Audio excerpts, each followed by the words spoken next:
Hello, this is my theory application project assignment for chapters 10, 11, 12, and 13.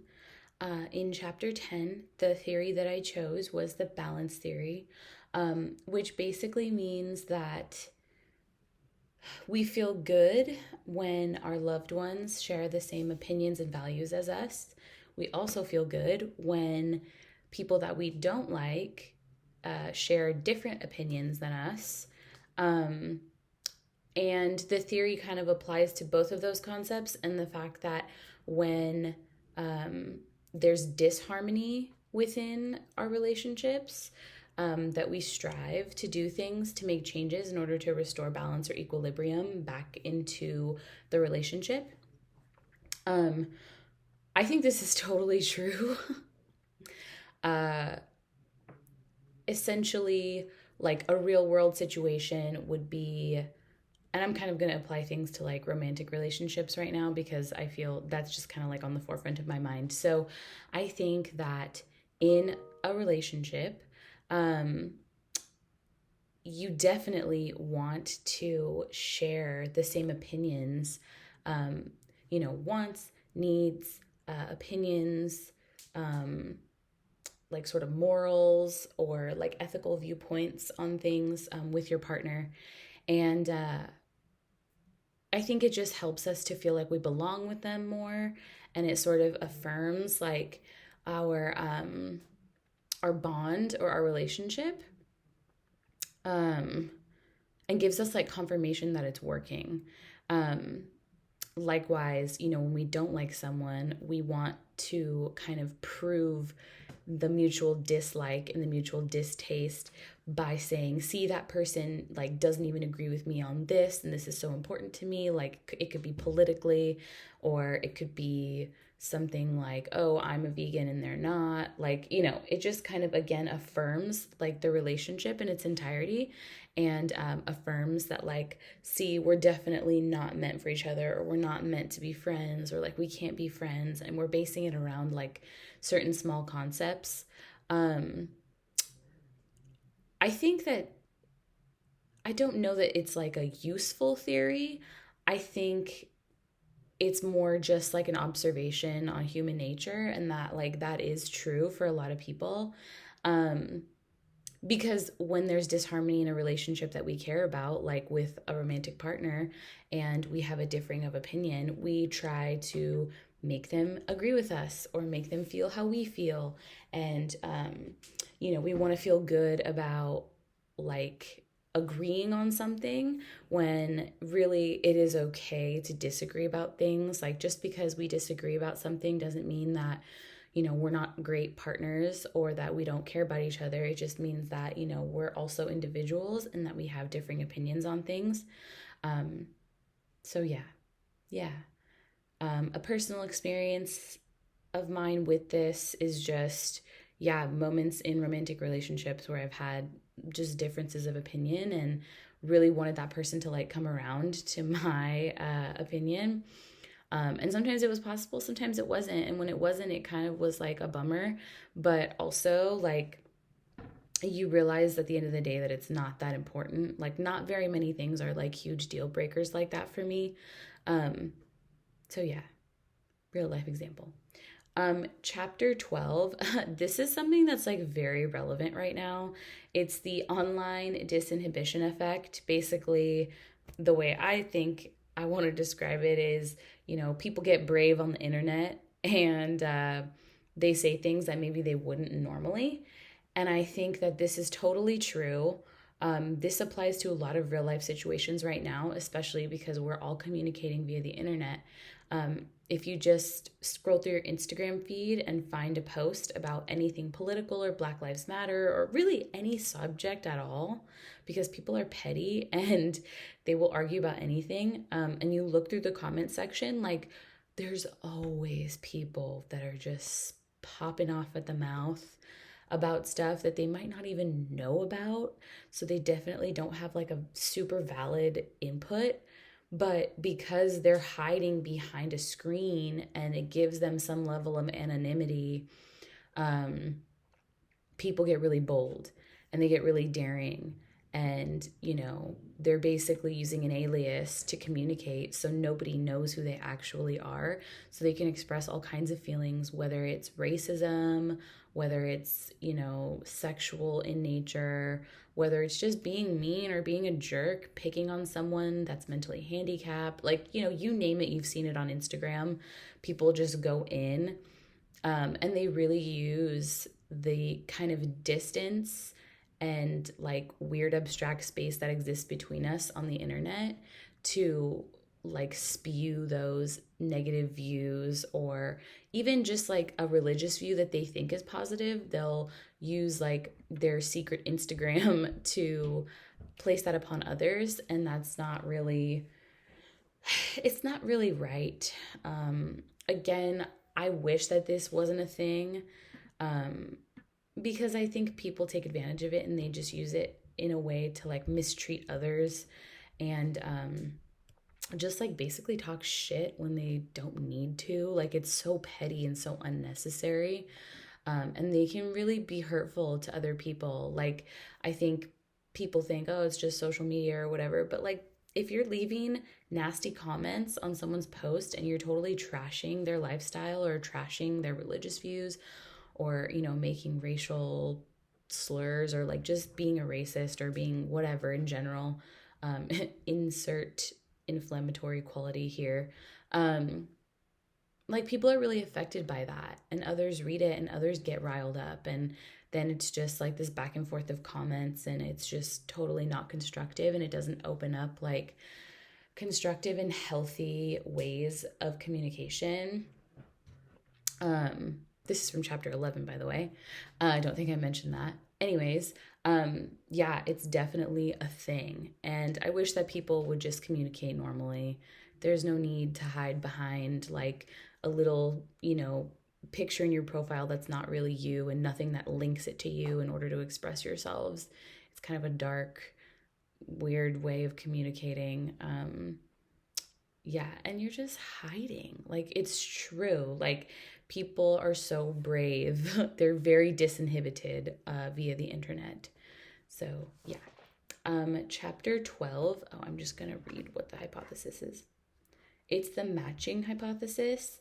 So, this basically is a theory that states that we are attracted to, and we tend to enter into long-term relationships with people that are very similar to us in appearance. It says similar in physical attractiveness. I think that it's more just like, well, yeah, I mean, I guess hot people want to date, hot people.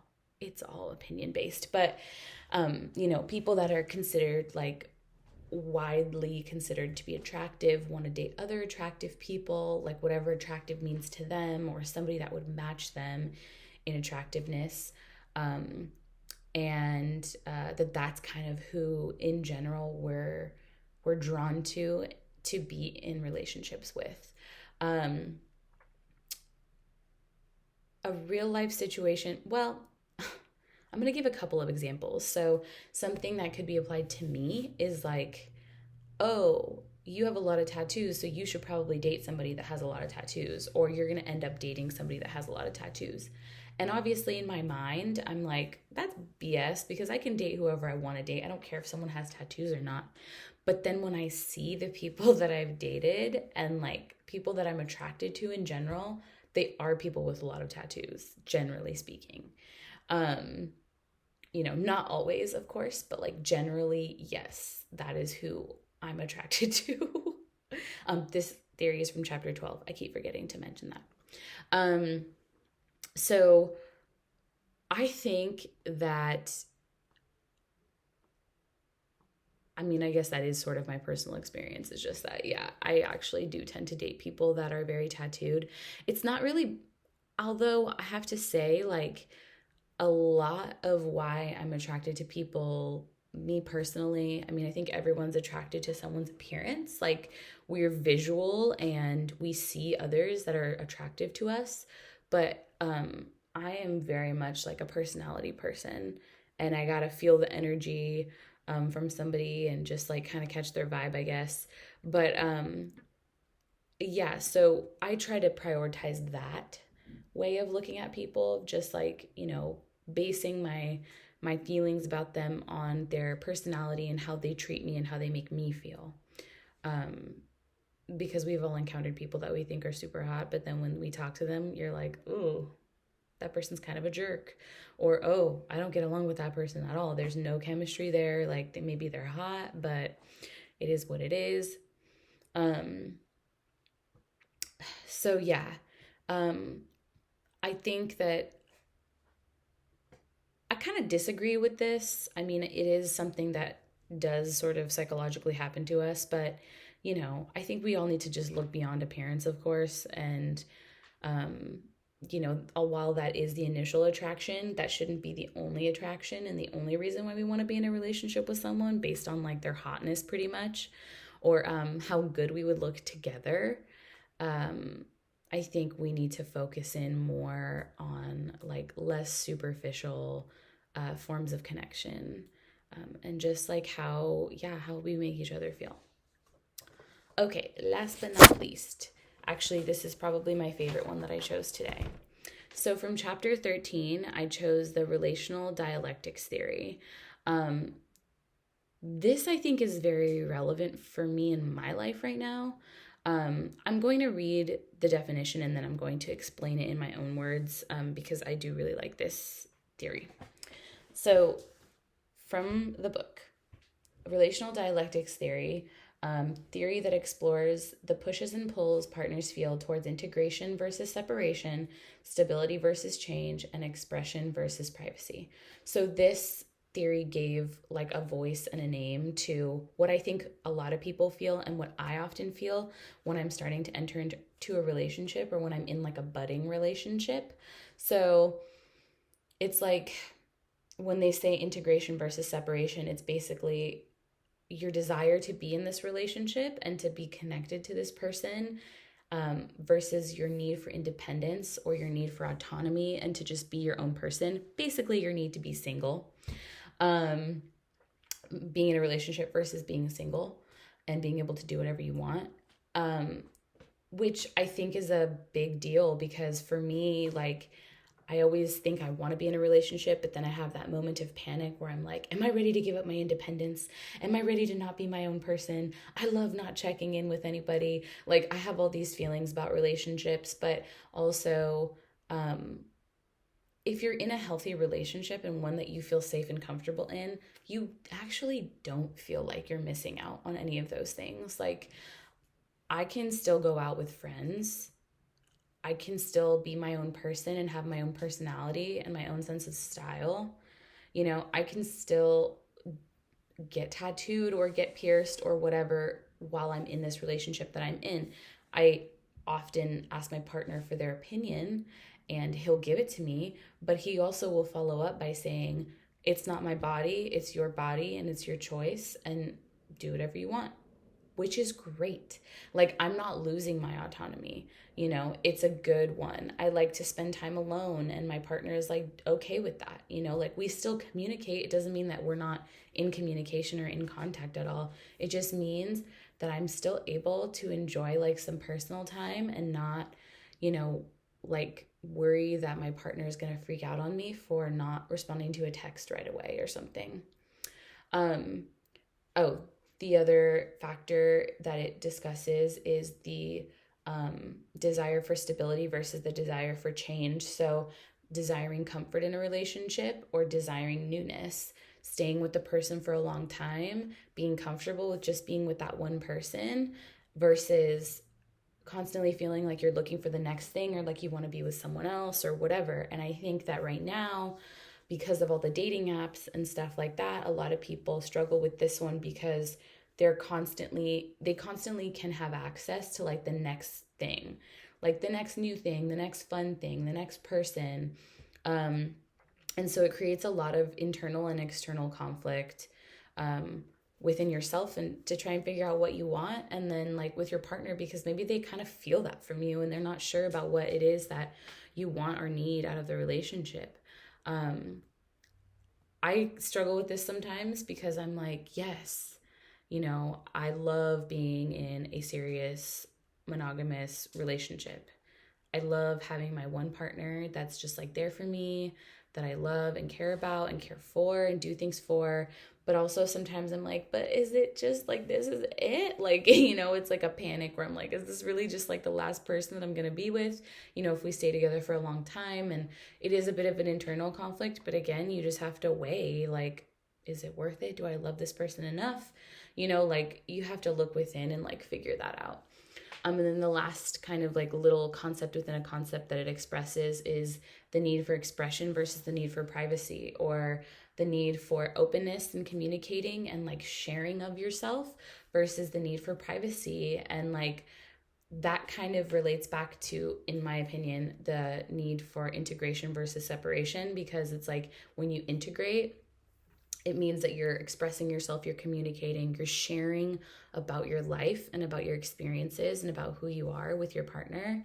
But separation, independence, that kind of relates back to the need for privacy and not sharing everything and not being super open. This one, I think I struggle with the least in my personal relationships, because I do love sharing and communicating, and like I love hearing about my partner's life and experiences. And so that part I struggle with the least. But sometimes, like you don't want to open up about everything, and it's a struggle because your partner really wants you to, and they want to hear how you feel and about experiences that you're having, and they want to either, give their input or just be there for you and just to hear what you're going through. And yeah, it's sometimes a struggle.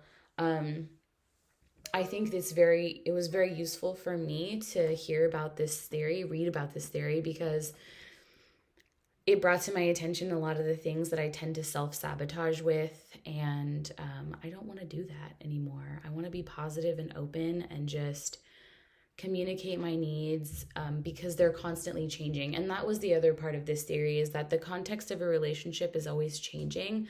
So the needs of integration versus separation, stability versus change, and expression versus privacy changes constantly for people throughout the course of a long-term relationship.